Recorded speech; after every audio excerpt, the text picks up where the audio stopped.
Isang malakas na lagabog ang bumasag sa katahimikan ng malawak na kusina. Nabasag na pinggan, mga piraso ng puting porselana na kumalat sa makintab na sahig na gawa sa marmol. Para kay Clara, tunog iyon ng katapusan. Hindi pa man siya nagsisimula, tila ba nagtatapos na agad ang lahat. Napahawak siya sa kanyang dibdib. Ang puso niya ay tila gustong kumawala. Unang araw niya sa trabaho bilang tagapag-alaga sa mansyon ng mga Montenegro. At ito agad ang sumalubong sa kanya. Isang pagkakamli. Isang kapalpakan. Anong klaseng katangahan ito? Isang matinis at malamig na boses ang tumusok sa kanyang pandinig. Dahan-dahan siyang lumingon at nakita ang isang babaeng nakatayo sa may pintuan ng kusina. Nakapamaywang ito, matalimang tingin, at ang mamahaling pulang bestida nito ay tila sumisigaw ng kapangyarihan. Si Veronica Salvador, ang mapapangasawa ng amo niyang si Sir Cesar Montenegro. Napayuko si Clara, naramdaman ang pag-akyat ng init sa kanyang pisngi. Papasensya na po, Ma'am Veronica. Hindi ko po sinasadya. Nadulas po sa kamay ko. Nadulas? Isang mapanuyang tawa ang kumawala sa mga labi ni Veronica. O sadyang hindi ka lang marunong humawak ng mga bagay na mas mahal pa sa buong pagkatao mo? Lumayas ka nga riyan at hayaan mong linisin yan ng mga mas sanay sa gawaing bahay. Nagmamadaling lumapit ang dalawang kasambahay, dala ang walis at dustpan. Walang nagtangkang tumingin kay Clara. Ang takot sa kanilang mga mata ay malinaw na mensahe kung sino ang naghahari sa mansyon na ito. Sumunod ka sa akin, utos ni Veronica. Tumalikod ito at nagsimulang maglakad. Ang tunog ng takong ng sapatos nito sa sahig ay tila martilyong pumupukpok sa kaba ni Clara. Walang nagawa si Clara kundi ang sumunod. Bawat hakbang niya ay mabigat. Kailangan niya ang trabahong ito para sa kanya at para sa isang dahilan na mas malalim pa, isang lihim na tanging siya lang ang nakakaalam. Huminto sila sa harap ng isang malaking pintuan na gawa sa dark wood. Nandyan sa loob si Laura, sabi ni Veronica. Hindi man lang lumingon. Ang batang aalagaan mo. Siguraduhin mong hindi mo rin siya madudulasan tulad ng ginawa mo sa pinggan. Malinaw? Oo po, ma'am. Mabuti. Binuksan ni Veronica ang pinto at itinulak si Clara papasok bago ito isinara ng malakas. Madilim, malamig. Iyon ang dalawang salitang pumasok sa isip ni Clara. Nakasarado ang makakapal na kurtina. Tanging kaunting sinag ng araw lang ang nakakalusot. Sa gitna ng malawak na kwarto, may isang maliit na figura sa isang wheelchair, nakatalikod sa pinto. Si Laura. Laura? Mahinang tawag ni Clara. Walang sagot. Dahan-dahan siyang lumapit. Nakita niya ang manipis na katawan ng bata, ang mahabang buhok na bahagyang magulo, at ang mga kamay na nakapatong sa kanyang kandungan. Ako si Clara, ang bago mong yaya. Dahan-dahang umikot ang wheelchair. Humarap sa kanya ang bata. Ang mukha nito ay parang isang manika. Maganda, ngunit walang buhay. Walang emosyon ang mga mata. Tila ba nakatingin ito sa kanya, pero hindi siya nakikita. Nagulat si Clara nang biglang itinaas ng bata ang kamay at ibinato sa kanya ang hawak nitong stuffed toy. Mabilis siyang nakailag. Hindi nagsalita si Laura. Tumingin lang ito sa kanya na tila isang entranghero na pumasok sa teritoryo nito. Naupo si Clara sa sahig. Ilang talampakan ang layo mula sa bata para hindi ito matakot. Ayos lang, sabi niya sa pinakamahinahong boses. Hindi ako magagalit. Bigla, nagsimulang umiling si Laura. Sunod-sunod, mabilis.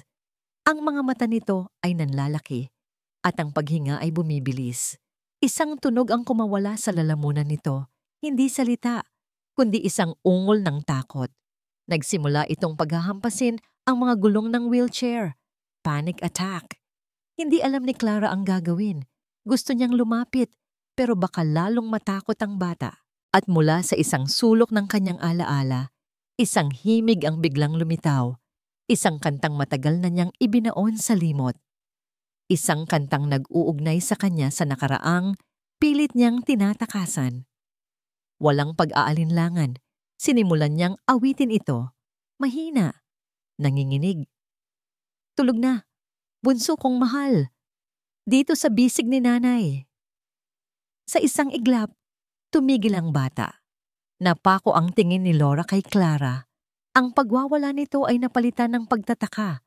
Ang takot sa mga mata nito ay bahagyang nawala.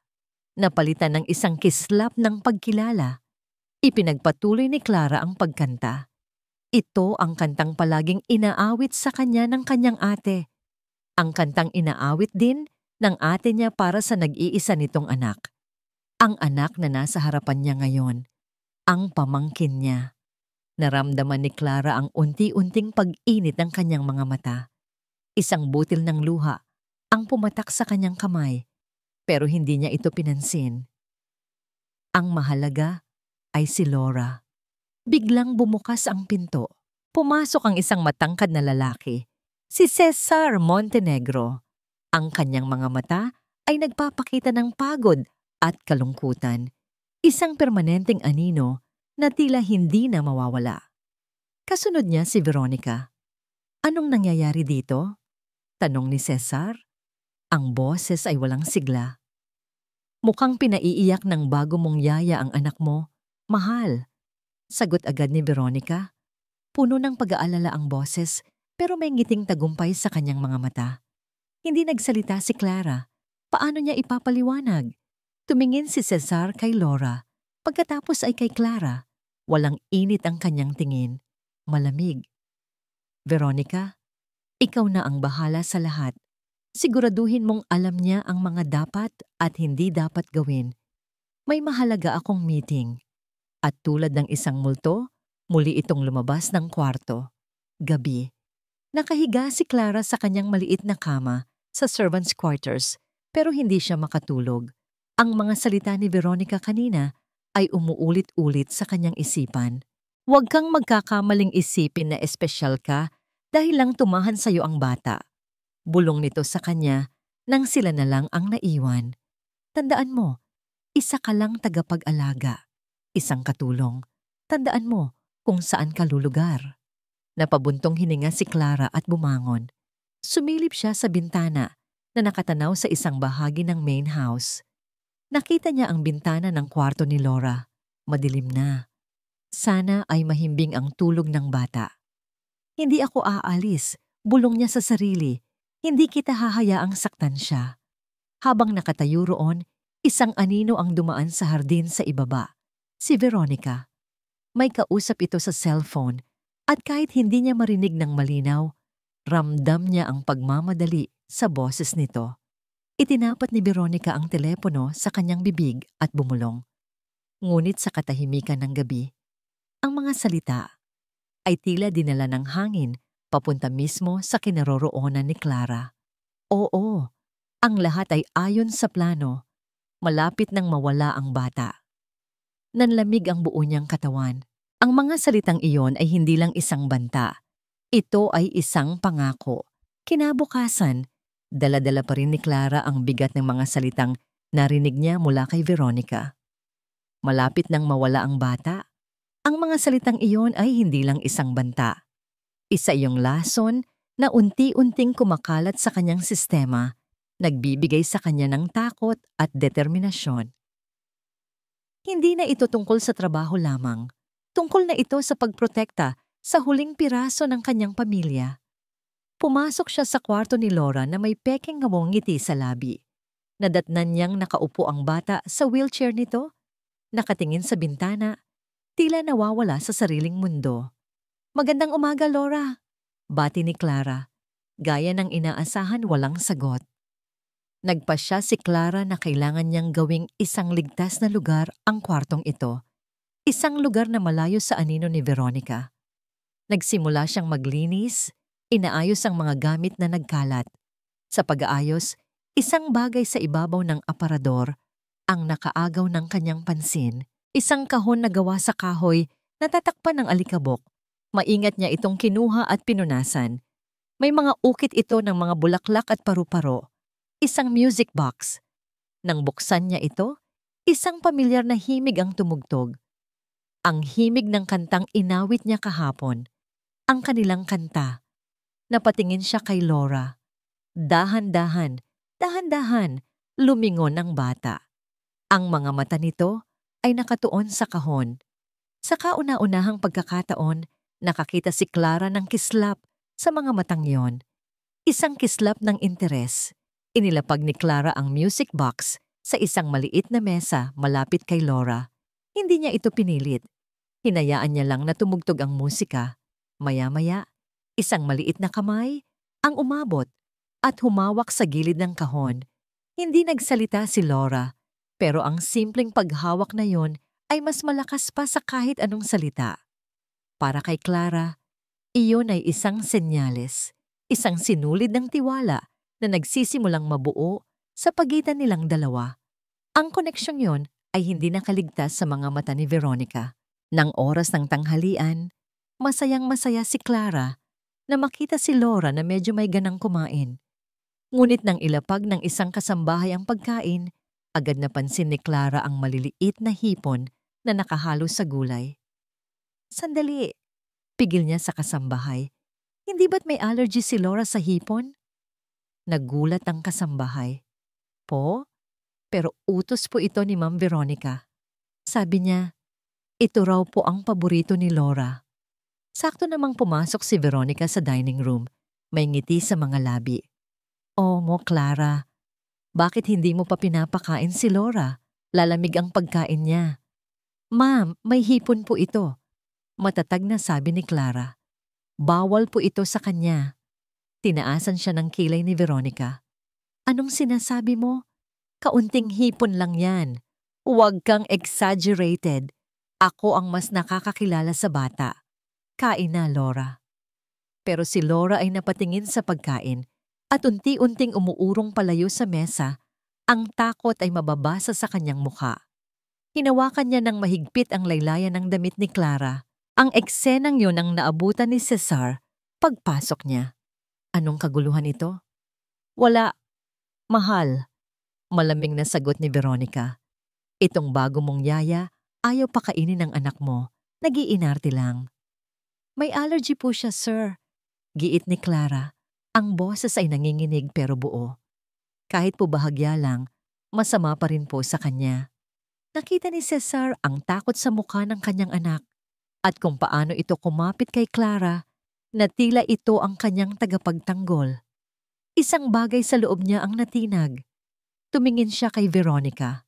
Sa unang pagkakataon, may bahid ng lamig ang kanyang boses para dito. Veronica, hayaan mo si Clara. Alam niya ang ginagawa niya. Isang maliit na tagumpay. Ngunit para kay Clara, ito'y napakalaki.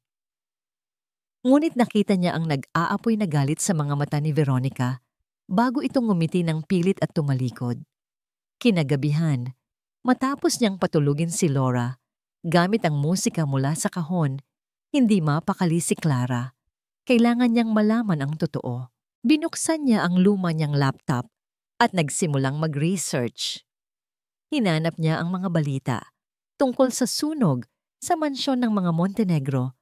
Maraming taon na ang nakalilipas. Tragic accident claims lives of Montenegro heiress and husband, sole survivor, a younger sister, presumed missing. Paulit-ulit niyang binasa ang mga artikulo. Aksidente. Iyon ang opisyal na ulat. Ngunit bakit parang may mali? Bakit parang may kulang? Bakit pakiramdam niya ay may isang anino sa likod ng lahat ng ito? Isang aninong kamukha ni Veronica. Isang tunog mula sa labas ang nagpatigil sa kanya. Sumilip siya sa pinto ng kanyang silid at nakita si Veronica na naglalakad sa pasilyo patungo sa kwarto ni Laura. Anong gagawin niya doon sa ganitong oras ng gabi? Nagmamadaling lumabas si Clara at tahimik na sumunod. Nakita niyang bahagyang binuksan ni Veronica ang pinto ng kwarto ni Laura. Sapat lang para makita ang natutulog na bata. Sa tabi ng kama ni Laura, sa ibabaw ng bedside table, ay ang music box ang tanging nagbibigay ng pakiramdam ng kapayapaan sa loob ng silid. Pumasok si Veronica. Kinuyom ni Clara ang kanyang mga palad. Gusto niyang sumigaw, pero pinigilan niya ang sarili. Nakatayo si Veronica sa tabi ng kama. Nakatingin hindi sa bata, kundi sa music box. Ang mukha niya ay puno ng pagkamuhi. Dahan-dahan, kinuha niya ito. Dinala niya ito palabas ng kwarto. Isinara ang pinto nang walang tunog. Naglakad siya sa pasilyo, dire-diretso, na tila may isang misyon. At sa harap mismo ni Clara, na nakatago sa dilim, itinaas ni Veronica ang music box. At walang pag-aalinlangan, ibinagsak niya ito sa sahig na marmol. Ang tunog ng nabasag na kahoy at nawasak na mekanismo ay tila isang putok ng baril sa katahimikan ng gabi. Sa loob ng kwarto, isang sigaw na walang tunog ang kumawala. Napalingon si Clara. Alam niya, kahit hindi niya nakikita, na nagising si Laura. At sa kauna-unahang pagkakataon, sa loob ng maraming taon, narinig ni Clara ang tunog ng hindi mapigilang pag-iyak ng isang batang nawalan ng huling piraso ng kanyang kaligayahan. Hindi mapakali si Cesar sa loob ng kanyang opisina. Ang mga numero sa financial reports na nasa harap niya ay lumalangoy at nawawalan ng kahulugan. Ang tanging umuugong sa kanyang isipan ay ang tunog ng pag-iyak ng kanyang anak kagabi.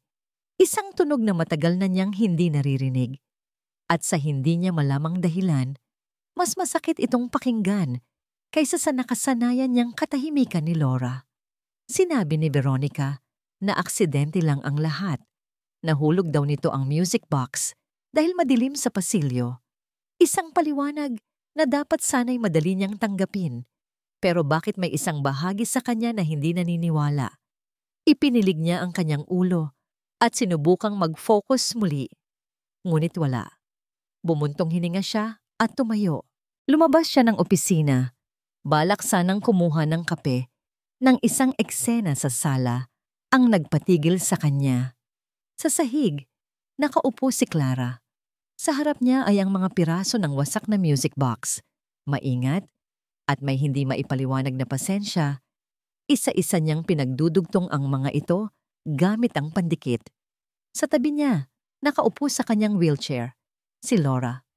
Hindi nagsasalita, ngunit ang mga mata nito ay nakatutok sa bawat galaw ng mga kamay ni Clara na tila doon nakasalalay ang buong mundo niya. Isang imahe mula sa nakaraan ang biglang sumagi sa isip ni Cesar.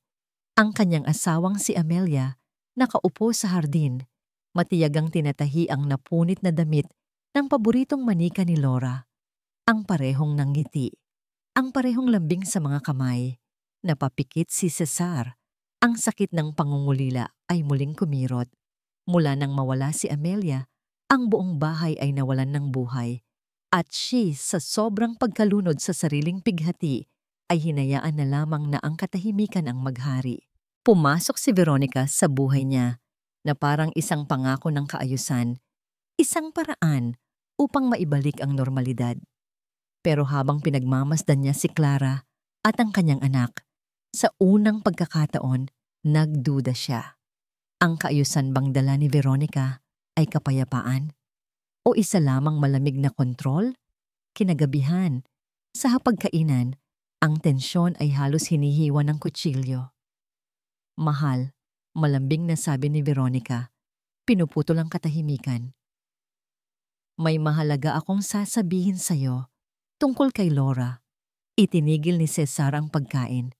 Ano yon? Ngumiti si Veronica, isang ngiti na puno ng pagkalinga. Nakahanap ako ng isang napakagandang lugar para sa kanya, isang special care center sa probinsya. Ang mga pinakamagagaling na espesyalista ay naroon.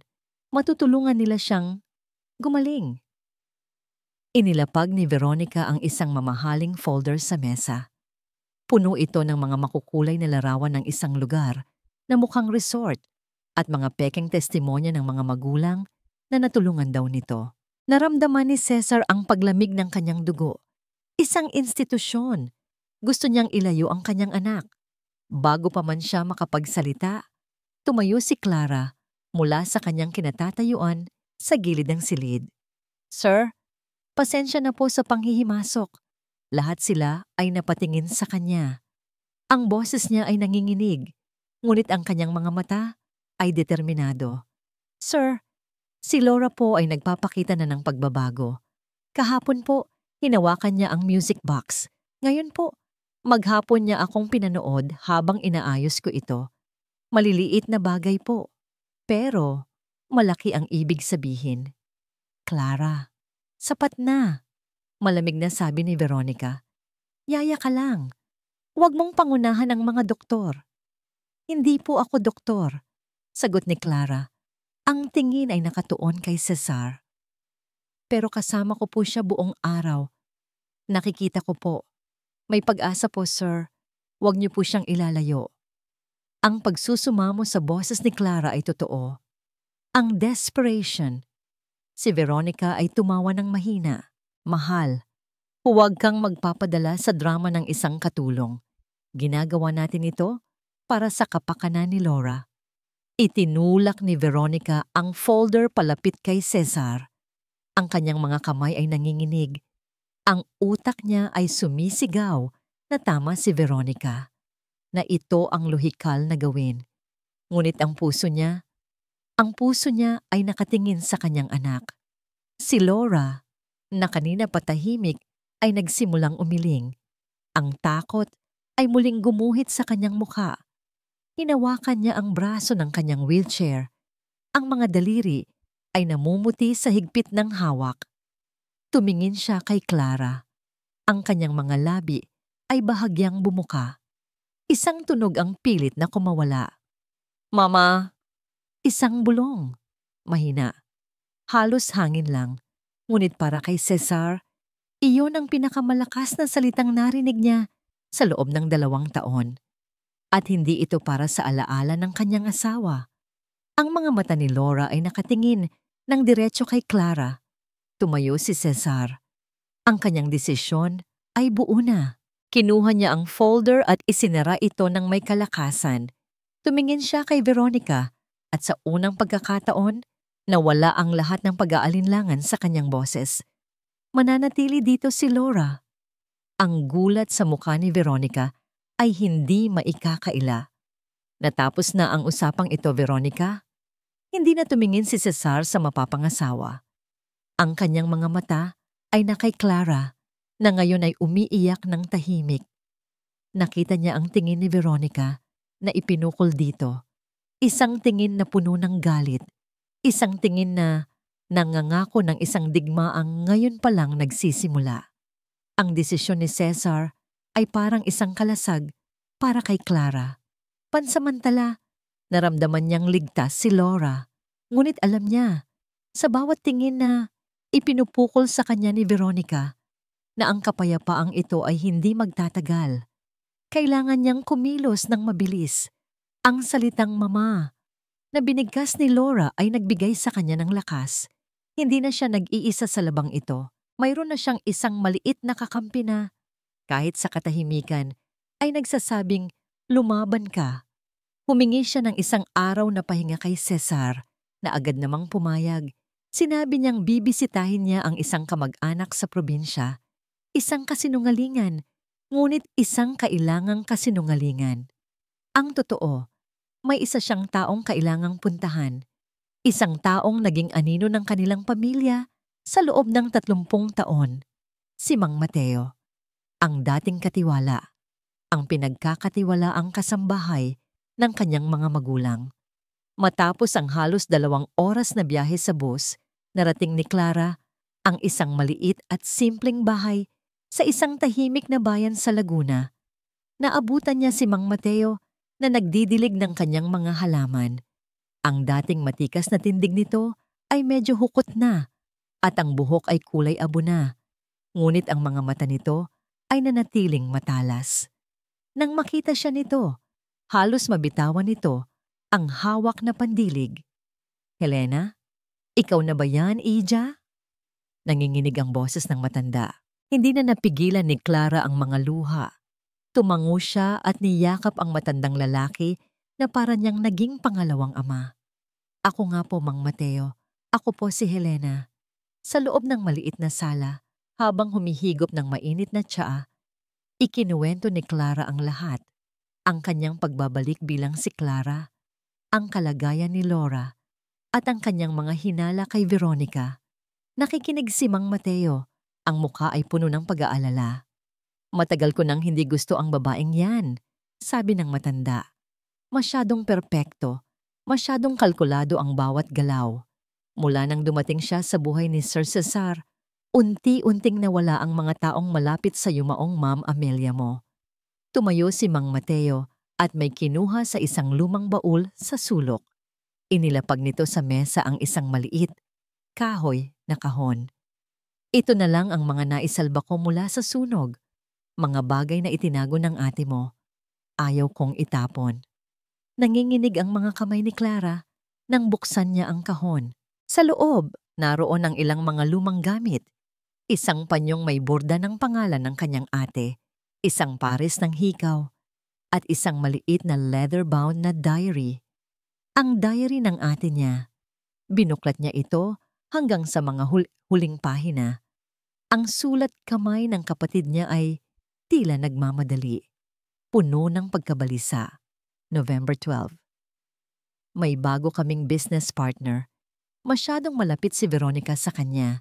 Hindi ko gusto ang paraan ng pagtingin niya kay Cesar. May mali. Nararamdaman ko. Napahinto sa paghinga si Clara. Veronica. Nabanggit na siya ng ate niya bago pa man mangyari ang lahat. Patuloy siyang nagbasa hanggang sa may isang bagay na nahulog mula sa pagitan ng mga pahina. Isang litrato, medyo sunog ang mga gilid, isang family picture.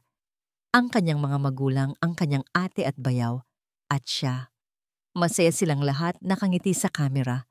Kuha ito sa huling Christmas party ng kumpanya ilang linggo bago ang sunog. Ngunit hindi ang pamilya niya ang nakakuha ng kanyang atensyon. Sa likuran, malapit sa may halamanan, may isang anino ng babae. Hindi malinaw ang mukha, pero pamilyar ang tindig. Nakatingin ito sa kanila. Hindi isang tingin ng isang bisita, kundi isang tingin na puno ng galit, pagkamuhi. Sino siya? Tanong ni Clara. Tinitigan ni Mang Mateo ang litrato. Hindi ko matandaan, Ija. Maraming bisita noon, pero... May kinuha si Mang Mateo na magnifying glass. Itinutok niya ito sa mukha ng babae sa litrato. Teka, parang may hawig siya kay Veronica. Nanlaki ang mga mata ni Clara. Totoo. Mas bata, ibang ayos ng buhok, pero ang hubog ng mukha, ang tindig. Bago pa man siya makapagsalita, biglang tumunog ang kanyang mumurahing cellphone. Isang unknown number. Nag-aalangan man ay sinagot niya ito. Hello? Katahimikan sa kabilang linya. Pagkatapos, isang boses na halatang binago ng computer. Isang boses na malamig at walang emosyon.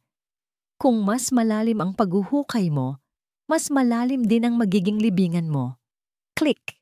Nabitawan ni Clara ang cellphone. Napahawak siya sa mesa para suportahan ang sarili. Ang panginginig ng kanyang mga kamay ay hindi na dahil sa kaba. Dahil na ito sa takot. Nakatayo si Veronica sa bintana ng kanyang silid. Hawak ang isang kopita ng mamahaling alak. Mula roon, tanaw niya ang kabuuan ng hardin ng mansyon. Ngunit ang kanyang mga mata ay hindi nakatingin sa ganda ng mga bulaklak. Ang nasa isip niya ay ang larawan ng isang hamak na hardinero, si Clara. Ang pagbisita ni Clara kay Mateo. Nalaman niya ito mula sa isa sa mga security guard ng subdivision na binayaran niya para maging mata at tainga niya. Isang simpleng text message lang ang natanggap niya. Nagpunta ang yaya sa Laguna, sa bahay ni Mateo. Isang malamig na ngiti ang sumilay sa mga labi ni Veronica. Katangahan. Iyon ang naisip niya. Akala ba ng babaeng iyon ay kaya niyang gumalaw nang hindi niya nalalaman? Sa loob ng maraming taon, binuo niya ang kanyang plano. Bawat sulok ng buhay ni Cesar, bawat taong nakapaligid dito, ay nasa ilalim ng kanyang impluwensya. Si Clara ay isang langgam na sinusubukang kalabanin ng isang elepante, pero hindi na siya maaaring magkamali. Ang babaeng ito ay hindi isang ordinaryong katulong. Mayroon itong determinasyon na mapanganib. At ang matandang Mateo na yon, alam niyang mayroon itong katapatan sa mga Montenegro na hindi matitibag ng pera. Kailangan niyang putulin ang ugnayan ng dalawa. Kailangan niyang durugin ang tiwala ni Cesar sa nakaraan. Umupo siya sa harap ng kanyang laptop. Sa ilang click lang, nabuksan niya ang isang program na siya mismo ang gumawa. Isang program na kayang gayahin ang digital signature ng kahit sinong opisyal ng Montenegro Corp. Sa sumunod na 2 oras, naging abala si Veronica. Gumawa siya ng mga pekeng bank transaction. Maliit na halaga noong una na unti-unting lumaki. Mga transaksyon mula sa isang miscellaneous account ng kumpanya papunta sa isang bank account. Isang account na nakapangalan sa nag-iisang anak na lalaki ni Mateo. Pagkatapos, gumawa siya ng mga pekeng email, mga email na nagmumula sa email address ni Mateo. Ipinapadala sa isang pekeng email address na ginawa niya na mukhang pag-aari ng pinakamalaking kakompetensya ng kumpanya ni Cesar. Ang mga email ay naglalaman ng mga sensitibong impormasyon, mga detalye ng bidding, mga pangalan ng kliyente, isang perpektong bitag, isang perpektong kasinungalingan. Kinabukasan, pumasok siya sa opisina ni Cesar. Ang mukha ay puno ng pag-aalala at kalungkutan. "Mahal," sabi niya, ang boses ay nanginginig. May kailangan kang makita. Ayaw ko sanang maniwala pero..." Inilapag niya ang isang folder na naglalaman ng lahat ng ebidensya na inimprenta niya. Isa-isang tiningnan ni Cesar ang mga dokumento. Nakita ni Veronica ang pagbabago sa mukha nito mula sa pagtataka, naging pagkalito at nauwi sa hindi makapaniwalang galit at pagkadismaya. "Hindi!" bulong ni Cesar. "Hindi ito totoo. Hindi ito magagawa ni Mang Mateo. Para ko na siyang amay." "Mahal, iyan din ang akala ko," sabi ni Veronica. Hinahaplos ang likod nito. "Pero tignan mo, ang mga petsa. Nagsimula ito ilang linggo lamang matapos dumating si Clara. Iyon ang huling patak, ang huling lason. Hindi kaya kasabwat siya?" tanong ni Veronica. Puno ng pagkukunwari ang boses. Hindi kaya ginagamit lang niya ang pagiging malapit kay Laura para makakuha ng impormasyon mula sa loob ng bahay? Ang tiwala ni Cesar na minsan nang nayanig ay tuluyan ng gumuho. Ang sakit ng pagtataksil mula sa isang taong itinuring niyang pamilya ay mas matindi pa sa anumang sakit. Hindi na siya nagsalita. Kinuha niya ang telepono at tinawagan ang hepe ng pulisya. Nasa sala si Clara. Masayang pinapanood si Laura na sinusubukang isalansan ang mga piraso ng naayos na music box nang marinig niya ang tunog ng mga sirena. Kasunod nito ang malalakas na katok sa pinto. Pagbukas nito, bumungad sa kanya ang 2 pulis. Kasunod nila si Cesar, ang mukha ay kasing tigas ng bato. Sa likod nito si Veronica, na may mga pekeng luha sa mata. Anong nangyayari?" tanong ni Clara. Walang sumagot. Pumasok ang mga pulis sa loob, diretso sa kusina, at kinaladkad palabas ang naguguluhang si Mang Mateo. "Sir Cesar, anong kasalanan ko?" Nagmamakaawang tanong ng matanda. "Corporate espionage. Theft." Malamig na sagot ni Cesar. "Huwag ka nang magkaila, Mateo. Nakita ko na ang lahat. Hindi totoo yan. Isang bitag yan. Pakanalahat yan ng babaeng yan." Sigaw ni Mang Mateo. Itinuturo si Veronica. Tumingin ang matanda kay Clara. Ang mga mata ay puno ng desperasyon. Alam niyang siya na lang ang huling pag-asa. "Clara, sabihin mo sa kanila. Sabihin mo sa kanila ang totoo. Ikaw si Helena. Ikaw si Helena Montenegro." Natigilan ang lahat. Napatingin si Cesar kay Clara. Naghihintay ng sagot. Ngunit bago pa man makapagsalita si Clara, Tumawa si Veronica, isang tawang puno ng awa. Nakikita mo na, mahal, nasisiraan na siya ng bait. Gumagawa ng mga kwento. Helena? Patay na si Helena. At itong si Clara, malamang ay kasabwat niya sa pagnanakaw, kaya kung ano-ano na lang ang sinasabi. Ang mga salita ni Veronica ang nagselyo sa kapalaran ni Mang Mateo. Para sa mga pulis at para kay Cesar, iyon ay sigaw ng isang desperadong kriminal. Habang kinakabitan ng posas at kinakaladkad palabas si Mang Mateo, ang mga mata nito ay nakatitig pa rin kay Clara, puno ng pagsusumamo. At si Clara, nakatayo roon, ay parang napako sa kanyang kinatatayuan. Ang kanyang sikreto ay nabunyag sa pinakamasamang paraan sa bibig ng isang taong inaakusahang magnanakaw, na ginawa itong isang kasinungalingan na wala na ang kanyang kaisa-isang kakampi. At ngayon, siya na ang susunod. Ang mga salitang binitawan ni Mang Mateo, "Ikaw si Helena?" ay hindi nawala sa hangin. Nanatili itong nakabitin sa loob ng mansyon, isang multo na nagpapabigat sa bawat sulok. Ngunit imbes na maging isang pagbubunyag, ito'y naging isang sumpa.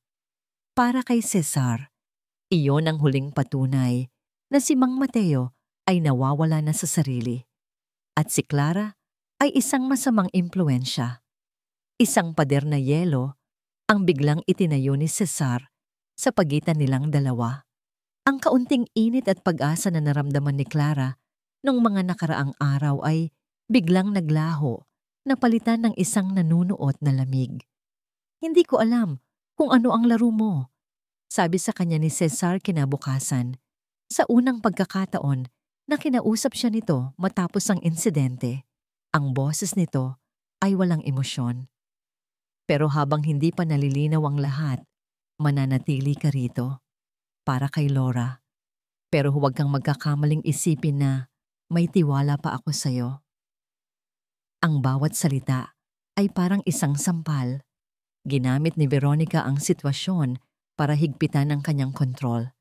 Sa ngalan ng seguridad, kumuha siya ng 2 pribadong nurse, matatangkad na babae, na ang mga mukha ay kasing tigas ng bato at ang mga galaw ay parang mga robot. Ang opisyal nilang tungkulin ay tulungan si Clara sa pag-aalaga kay Laura.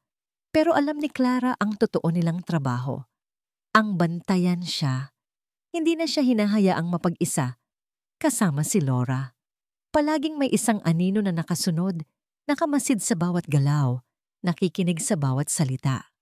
Ang mga sandali kung saan malaya niyang naaawitan o nakakausap ang bata ay nawala. Ang sinulid ng koneksyon na maingat niyang binuo ay pilit na pinuputol sa bawat oras na lumilipas. Isang hapon, sinubukan niyang ipaliwanag ang sarili kay Cesar. Inabangan niya ito sa labas ng opisina nito. "Sir, kailangan po nating mag-usap." Pagsusumamo niya. "Tungkol po kay Mang Mateo, wala na tayong dapat pag-usapan, Clara." Putol nito, hindi man lang siya tinitignan. "Ang mga abogado na ang bahala roon, gawin mo na lang ang trabaho mo." At nilagpasan siya nito na parang hangin. Bumalik si Clara sa kwarto ni Laura. Ang puso ay durog. Pakiramdam niya ay nalulunod siya. Ang mga pader ng mansyon ay tila unti-unting lumiliit. Sinasakal siya. Nadatnan niya si Laura na nakaupo sa tabi ng bintana. Sa kandungan nito ay ang mga piraso ng music box. Hindi niya ito sinusubukang buuin. Tinititigan niya lang. Nang makita ni Clara ang lungkot sa mga mata ng bata, alam niyang nararamdaman din nito ang pagbabago. Nararamdaman nito ang paglayo. Sa isang bihirang pagkakataon, lumabas sandali ang nurse na nagbabantay para sagutin ang isang tawag. Agad na lumuhod si Clara sa tabi ng wheelchair ni Laura. "Huwag kang mag-alala," bulong niya. Hinahawakan ng maliit na kamay nito. "Gagawa ako ng paraan. Hindi kita iiwan." Tumingin sa kanya si Laura. Itinaas nito ang kamay at itinuro ang basag na music box. Pagkatapos ay bumulong ito ng isang salita. Isang salitang hindi malinaw, parang tunog lang. Ngunit paulit-ulit niya itong ginawa habang nakaturo sa kahon. Tila ba may isang mahalagang bagay doon na gusto niyang iparating. Hindi ito naintindihan ni Clara. Bumalik ang nurse at ang sandaling iyon ay natapos. Kinagabihan, ang huling dagok ay dumating. Pumasok si Veronica sa silid ni Clara nang walang katok-katok. May dala itong isang sobre. Ito ang huling sahod mo, sabi nito. Inihagis ang sobre sa kama. Ang nangiti sa labi ni Veronica ay puno ng tagumpay. Nakausap ko na si Cesar. Pumayag na siya. Masyado ka nang magulo. Bukas, aalis ka na. Nanlamig si Clara. Hindi maaari. Paano si Laura? Huwag kang mag-alala sa kanya, sabi ni Veronica. Inaayos ang kanyang perpektong buhok. Sa Lunes, darating na ang mga doktor mula sa center. Dadalhin na nila siya sa isang lugar kung saan mas aalagaan siya. Isang lugar na malayo sa masasamang impluwensya. Tulad mo, ang bawat salita ay isang patalim. Aalisin siya. Ilalayo si Laura. Natalo na siya. Nang gabing iyon, isinara ni Veronica ang pinto ng kwarto ni Clara at nilak ito mula sa labas. Isang bilanggo sa loob ng mansyon. Napaupo si Clara sa sahig. Ang likod ay nakasandal sa malamig na pinto. Dito na nagtatapos ang lahat.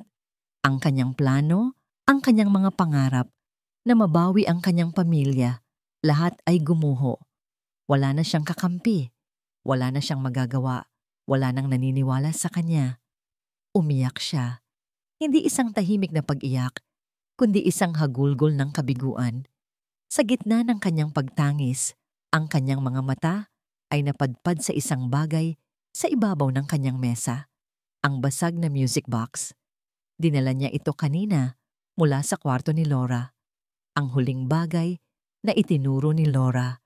Pinunasan niya ang kanyang mga luha at kinuha ang kahon. Wala sa isip na sinuri niya ito. Hinahaplos ang mga gasgas at mga sira. Hanggang sa ang kanyang daliri ay sumayad sa isang bagay na kakaiba sa ilalim nito. Isang gasgas na hindi mukhang natural. Parang sinadya. Nang pindutin niya ito ng mas mariin, isang maliit na bahagi ng kahoy ang bahagyang lumubog. Isang maliit na switch. Nag-aalangan, pinindot niya ito. Walang nangyari. Akala niya ay wala lang. Ngunit nang itagilid niya ang kahon, isang siwang na napakanipis ang lumitaw sa gilid nito. Isang siwang na hindi niya napansin kanina. Ginamit niya ang kanyang kuko para buksan ito. Sa loob, sa isang lihim na compartment, may isang bagay na kumikislap. Isang bagay na metaliko. Isang bagay na napakaliit. Mas maliit pa sa kanyang hinlalaki. Isang micro-recorder. Ang micro-recorder ay malamig at matigas sa nanginginig na palad ni Clara. Isang huling pag-asa, isang bulong mula sa nakaraan. Nagmamadali siyang kinuha ang kanyang lumang laptop at maingat na isinaksak ang recorder sa USB port nito. Ilang saglit na katahimikan bago isang audio file ang lumitaw sa screen. Pinindot niya ang play. Isang pamilyar na boses ang pumuno sa maliit na silid. Ang boses ng kanyang ate Amelia, malungkot at puno ng pag-aalala. Diary entry. Hindi ko alam kung bakit pero kinakabahan ako kay Veronica. Masyado siyang perpekto, masyado siyang interesado sa lahat ng bagay tungkol sa pamilya. Sa negosyo, sinabi ko kay Cesar pero tingin niya ay nagseselos lang ako. Sana nagkakamali lang ako. Napatakip si Clara sa kanyang bibig upang pigilan ang isang hikbi. Ito na, ang patunay na hindi siya nababaliw. Ang kanyang mga hinala ay may basihan, pero alam niyang hindi ito sapat. Isang lumang recording ng pagdududa ay hindi kayang magpakulong sa isang demonyong tulad ni Veronica. Kailangan niya ng bago. Kailangan niya ng isang pag-amin, isang plano, ang unti-unting nabuo sa kanyang isipan. Isang plano na delikado, isang plano na kailangan niyang gawin ng perpekto dahil ito na ang kanyang huli at nag-iisang pagkakataon. Tiningnan niya ang relos. Mag-uumaga na. Mayroon na lamang siyang ilang oras. Kinabukasan, narinig niya ang pagbukas ng lock ng kanyang pinto. Si Veronica. Nakatayo ito roon, nakangiti. Oras na para mag-impake, Clara. Huwag mong dalhin ang anumang hindi sa'yo. Ito na. Ibinaba ni Clara ang recorder pabalik sa lihim na lalagyan nito sa loob ng music box. Bago niya isinara ang kahon, pinindot niya ang isang maliit na butones sa gilid nito. Isang napakaliit na pulang ilaw ang umilaw ng isang beses bago muling namatay. Naka-activate na ang recording. Tumayo siya, dala-dala ang wasak na music box. Ang kanyang muka ay itsura ng isang taong talunan. Ang kanyang mga mata ay namumugto. Ang kanyang mga balikat ay nakayuko. Lumuhod siya sa harap ni Veronica. Ma'am Veronica, pakiusap. Humagulgol siya. Alam ko pong nagkamali ako, pero parang awa niyo na po. Kahit kaunting tulong lang po para makapagsimula ako ulit. Wala po akong ibang pupuntahan. Ang pagmamakaawa niya ay puno ng desperasyon. Ang kanyang mga luha ay totoo. Ngunit hindi dahil sa pagsuko. Dahil ito sa takot at sa bigat ng kanyang ginagawa. Natawa si Veronica. Isang tawang puno ng kasiyahan sa pagkakita sa kanya na gumagapang sa putik. Tumayo ka. Nakakadiri ka. Ang tapang-tapang mo kahapon, ngayon ay para kang basang sisiw. Pakiusap po. Sige, sabi ni Veronica, tila napilitan. Para hindi masabing hindi ako maawain. Kumuha ito ng ilang pirasong 1,000 piso mula sa wallet nito at iwinasiwa sa mukha ni Clara. Heto, sapat na yan para makauwi ka sa pinanggalingan mong probinsya. Ngayon, umalis ka na sa paningin ko. Kinuha ni Clara ang pera gamit ang nanginginig na kamay. Salamat po, ma'am. Salamat po. Tumayo siya para umalis. Pagdating sa may pinto, huminto siya at lumingon. Inilapag niya ang music box sa isang mesa sa sala. Para po kay Laura, sabi niya. Ang boses ay basag. Para maalala niya ako. Tinaasan lang siya ng kilay ni Veronica. Kahit ano, umalis ka na. Nang makalabas si Clara ng pinto, hindi siya dinala sa gate. Dinala siya pabalik sa kanyang kwarto at muli itong nilak. Mamayang hapon pa pala ang schedule ng pag-alis niya. Mas mabuti. Sa loob ng sala, nag-iisa na si Veronica. Tagumpay. Ang lahat ay naaayon sa kanyang plano. Kinuha niya ang kanyang cellphone at nag-dial. Habang naghihintay na sagutin ang tawag, ang kanyang mga mata ay napadpad sa basag na music box na iniwan ni Clara. Kinuha niya ito, tinitimbang-timbang sa kanyang kamay na para bang isang tropeo. Sa kabilang linya, isang boses ng lalaki ang sumagot. Ako to, sabi ni Veronica. Ang boses ay puno ng pagmamalaki. Tapos na ang lahat. Paalis na ang yaya. At sa Lunes, susunod na ang bata. Narinig niya ang pagtawa ng lalaki sa kabilang linya. Wala nang naging problema. Pagpapatuloy ni Veronica habang hinahaplos ang gasgas sa ibabaw ng music box. Ang boses niya ay naging isang mapanganib na bulong. Oo, ang lahat ay tapos na. Katulad ng sunog noon ng aksidente ng bata at ni matandang Mateo. Isang ngiti ang gumuhit sa kanyang mga labi. Isang ngiting demonyo. Ang pamilyang Montenegro ay malapit nang maging isang pangalan na lang sa nakaraan. At sa loob ng kahon na hawak niya, ang lahat ng salitang iyon ay tahimik na naiimbak. Ang bawat pag-amin, ang bawat kasinungalingan, ang katotohanan. Lunes ng umaga. Ang hangin sa loob ng mansyon ng mga Montenegro ay mabigat. Dumating ang 2 lalaking nakaunipormeng puti, kasama ang isang babaeng doktor. Sila ang mga espesyalista mula sa center na kukuha kay Laura. Tahimik silang nakatayo sa sala, naghihintay. Nasa tabi nila si Veronica. Ang mukha ay nagpapakita ng perpektong timpla ng kalungkutan at pag-aalala para sa kapakanan ng bata.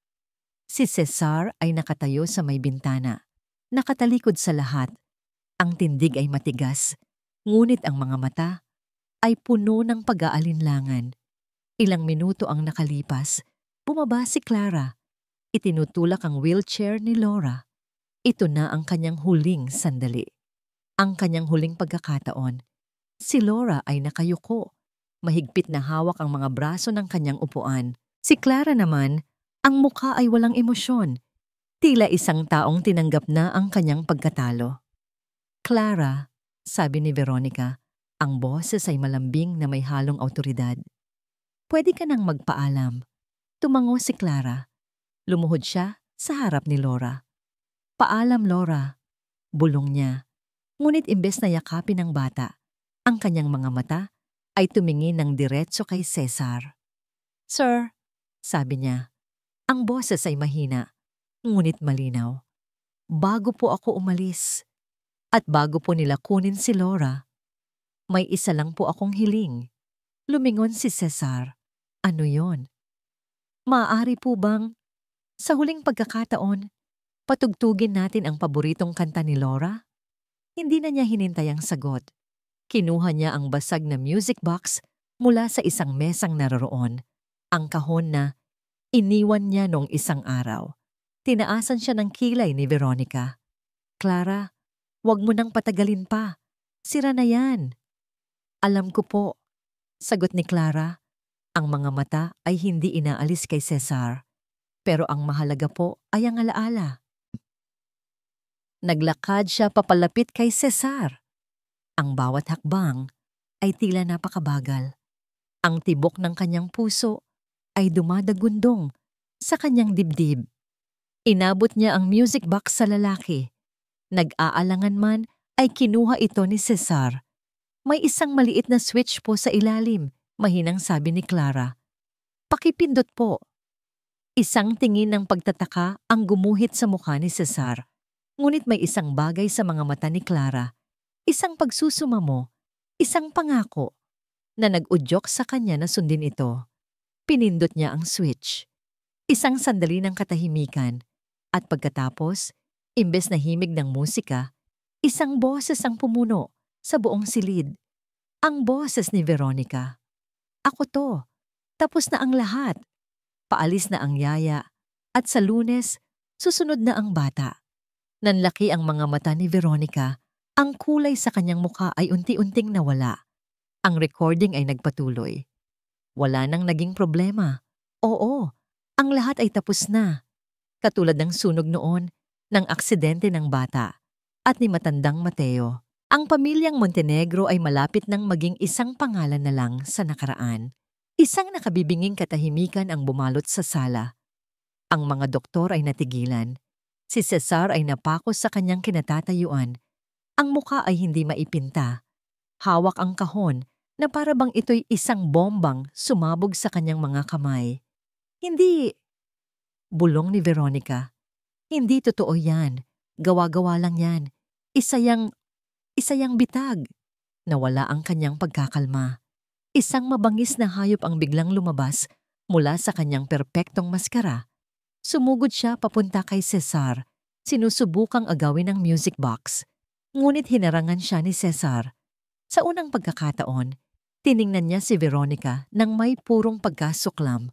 Ang lahat ng pagmamahal at tiwala ay naglaho, napalitan ng isang malamig na galit. Sunog? Tanong ni Cesar. Ang boses ay nanginginig sa pinipigilang galit. Aksidente? Ikaw. Ikaw ang may gawa ng lahat? Hindi, mahal. Pakinggan mo ako. Ngunit huli na ang lahat. Sa gitna ng kaguluhan, tumayo si Clara ng tuwid. Ang dating nakayukong balikat ay ngayon ay matatag. Ang takot sa kanyang mga mata ay napalitan ng tapang. Pinunasan niya ang isang takas na luha. Ang pangalan ko ay hindi Clara, deklara niya. Ang boses ay malinaw at matatag. Dinig ng lahat. Tumingin siya ng diretso kay Cesar. Ang pangalan ko ay Helena Montenegro at nandito ako para bawiin ang lahat ng kinuha mo sa amin. Kasabay ng kanyang mga salita, bumukas ang pinto ng mansyon. Pumasok ang mga pulis. Ang mga pulis na tinawagan ni Clara. Ilang minuto, Bago siya bumaba, tuluyan ng gumuho ang mundo ni Veronica. Sumigaw siya, nagwala, ngunit wala na itong nagawa. Habang pinoposasan siya ng mga pulis, ang kanyang mga mata ay puno ng hindi makapaniwalang galit, nakatitig kay Helena. Sa gitna ng lahat ng ingay, isang maliit na tunog ang narinig. "Tita!" Napalingon si Cesar at Helena. Si Laura, nakatingin ito kay Helena. Ang kanyang mga mata ay puno ng luha, ngunit sa kauna-unahang pagkakataon, may isang maliit na ngiti sa kanyang mga labi. "Tita, Helena." Lumipas ang ilang linggo, ang bigat at dilim na dating bumabalot sa mansyon ng mga Montenegro ay unti-unting napalitan ng liwanag. Si Veronica ay nasa kulungan, naghihintay ng kanyang paglilitis. Ang mga ebidensya laban kay Mang Mateo ay pinawalang bisa at ang matandang katiwala ay muling bumalik sa mansyon, hindi bilang isang empleyado, kundi bilang isang pamilya na muling tinanggap. Ang dalawang nurse ay umalis na rin, dala ang kahihiyan. Ang katahimikan sa bahay ay hindi na katahimikan ng kalungkutan, kundi katahimikan ng kapayapaan. Isang umaga, dinala ni Cesar at Helena si Laura sa sementeryo. Magkahawak kamay silang tatlo habang nakatayo sa harap ng puntod ni Amelia Montenegro. Inilapag ni Helena ang isang pumpon ng puting rosas. "Ate," bulong niya, "nagawa ko na. Nakamit na natin ang hustisya." Tumingin si Cesar sa pangalan na nakaukit sa lapida. Sa unang pagkakataon sa loob ng maraming taon, hindi napighati ang kanyang naramdaman, kundi isang matamis na pangungulila. Lumingon siya kay Helena, na ngayon ay hindi na nagtatago sa likod ng pangalang Clara. "Helena, patawarin mo ako," sabi niya. Ang boses ay puno ng pagsisisi. "Patawarin mo ako dahil hindi kita nakilala. Patawarin mo ako sa aking pagkabulag." Ngumiti si Helena. Isang nangiting totoo at walang bigat. "Matagal na kitang pinatawad, Cesar. Pareho lang tayong biktima." Hinawakan ni Laura ang kamay nilang dalawa. Tumingin siya sa puntod. "Bye-bye, Mama." Mahinang sabi niya. Pagkatapos ay lumingon siya kay Helena at Cesar. "Uwi na tayo." Ang salitang tayo ay nagbigay ng kakaibang init sa puso ng dalawa. Sila, isang pamilya. Ang mga sumunod na araw ay puno ng mga bagong simula. Ang mga bintana ng kwarto ni Laura ay palaging nakabukas na. Hinahayaang pumasok ang sinag ng araw. Ang tawa ng bata, na minsan lang marinig, ay naging musika na sa buong kabahayan. Nagsimula na rin siyang maglakad muli, gamit ang tulong ng therapy. Maliliit na hakbang na sumisimbolo sa malalaking pagbabago sa kanilang buhay. Isang gabi, habang naghahaponan sila, ang dating formal at tahimik na dining room ay puno ng kwentuhan. Nagkatinginan si Cesar at Helena sa gitna ng hapag. Walang salitang namutawi, ngunit sa kanilang mga mata, may isang pangunawa, isang pangako ng isang hinaharap na maaari nilang buuin mula sa mga piraso ng kanilang nasirang nakaraan. Matapos ang hapunan, habang nag-aayos ng mga gamit si Helena, isang delivery man ang dumating.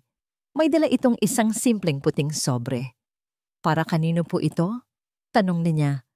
"Wala pong pangalan, ma'am. Pinabibigay lang po sa kahit sinong taga-mansyon ng Montenegro. Nag-aalangan man ay kinuha niya ito. Walang pangalan ng nagpadala, walang address. Binuksan niya ito. Sa loob, isang piraso lang ng papel. Nakasulat dito, gamit ng mga letrang ginupit mula sa dyaryo. Ang isang maikling mensahe. Si Veronica ay isang piyon lamang. Ang totoong naglalaro ng chess ay nanonood pa rin sa inyo. Nanlamig ang mga kamay ni Helena. Ang kapayapaang naramdaman niya ay biglang nagkaroon ng lamat. Pumasok si Cesar sa silid at nakita ang pagbabago sa kanyang mukha. Anong problema? Ipinakita niya ang sulat. Kinuha ito ni Cesar at binasa. Ang kanyang mukha, na nitong mga huling araw ay palaging panatag, ay muling tumigas. Ang lambot sa kanyang mga mata ay napalitan ng determinasyon. Tumingin siya kay Helena.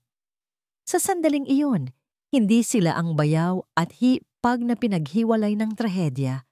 Sila ay 2 taong nakaligtas, 2 mandirigma. Hindi pa tapos ang laban. Ngunit sa pagkakataong ito, hindi na sila mag-isang lalaban. Magkahawak kamay nilang tiningnan ang sulat. Alam nilang may isa pang kabanata sa kanilang kwento. Isang kabanatang mas madilim at mas mapanganib. Ngunit haharapin nila ito ng magkasama.